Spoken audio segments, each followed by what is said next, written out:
Hello नमस्कार दोस्तों, स्वागत है आप सभी का मेरे यूट्यूब चैनल पे। मैं हूं डॉक्टर सचिन शर्मा। और जैसा कि आप जानते हैं सभी स्टूडेंट्स कि मेरे चैनल पे आप लोगों को मिलते हैं इंपॉर्टेंट वीडियो लेक्चर्स। तो आज जैसा कि आपको स्क्रीन पे नजर आ रहा है, एक क्वेश्चन पेपर है। ये क्वेश्चन पेपर है विक्रम यूनिवर्सिटी उज्जैन का, और ये पेपर हुआ था 11 अप्रैल को। और ये पेपर है बीएससी सेकंड ईयर के स्टूडेंट का मेजर फर्स्ट का पेपर है। बीएससी सेकंड ईयर के स्टूडेंट्स का मेजर फर्स्ट फिजिक्स का पेपर है। और पेपर का नाम है वेव्स एंड ऑप्टिक्स, तरंग एवं प्रकाश की। तो देखते हैं कि इसमें क्या क्या क्वेश्चन पूछे गए थे। और जैसा कि आप जानते हैं कि मध्य प्रदेश में जो है उच्च शिक्षा विभाग का जो सिलेबस रहता है वही सभी यूनिवर्सिटी में चलता है। तो हो सकता है कि ये पेपर आपकी यूनिवर्सिटी के पॉइंट ऑफ व्यू से भी इम्पोर्टेंट साबित हो। तो आइए देखते हैं किस तरीके के क्वेश्चन पूछे गए थे। तो शुरुआत में इसमें जो है choose the correct answer type के क्वेश्चन पूछे गए थे। किसी तने तार पर उत्पन्न अनुप्रस्थ तरंग का एक्स दिशा में संचरण वेग होता है। मतलब कि इंग्लिश में ये क्वेश्चन है, the velocity of transverse wave in X direction produced in a stretched wire is. तो इसका आंसर है root of T upon M. उसके बाद आ जाते हैं सेकंड क्वेश्चन में। तो सेकंड क्वेश्चन क्या था, आदर्श सरल आवर्ती दोलित्र का गुणता कारक होता है। The quality factor of an ideal simple harmonic oscillator is infinity. इसका आंसर है इंफिनिटी। उसके बाद आगे बढ़ते हैं। तो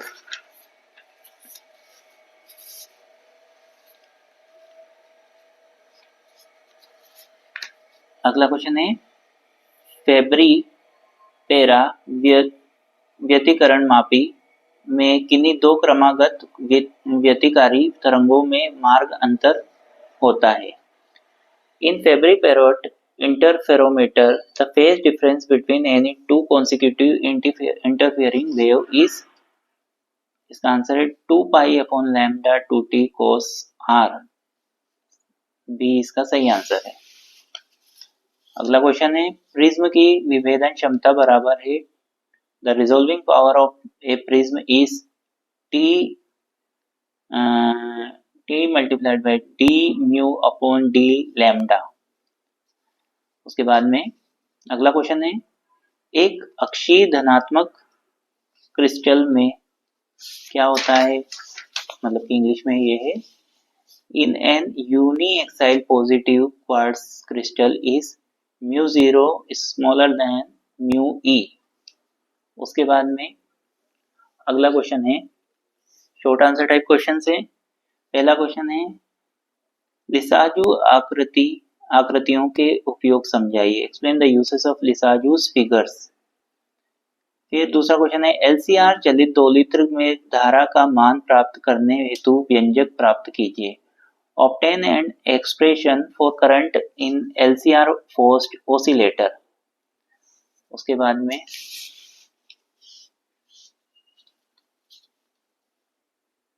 लॉयड दर्पण में फ्रिंजों का बनना समझाइए। Explain the formation of fringes in Lloyd mirror. Grating के विभेदन क्षमता तथा विक्षेपण क्षमता से क्या तात्पर्य है, इसमें अंतर समझाइए। Differentiate between the resolving power and dispersive power of grating. कंपन तल तथा ध्रुवण तल में अंतर स्पष्ट कीजिए। What do you understand by the plane of vibration and the plane of polarisation of a plane polarised light. फिर आती है बारी सेक्शन सी की। तो सेक्शन सी में क्या क्वेश्चन पूछे गए थे, 16 मार्क के क्वेश्चन है।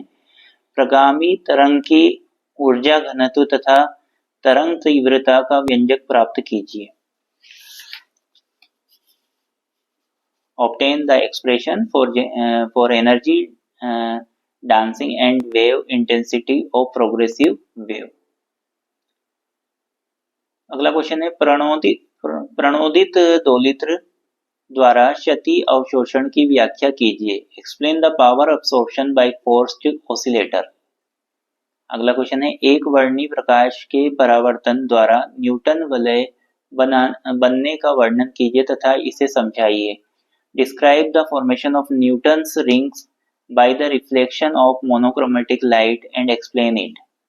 अगला क्वेश्चन है, फ्रेनेल की अर्धकाल सोन विधि से एक संकीर्ण वृत्तीय द्वारक द्वारा विवर्तन की व्याख्या कीजिए। Explain the diffraction due to a narrow circular aperture by the Fresnel's half period zone method.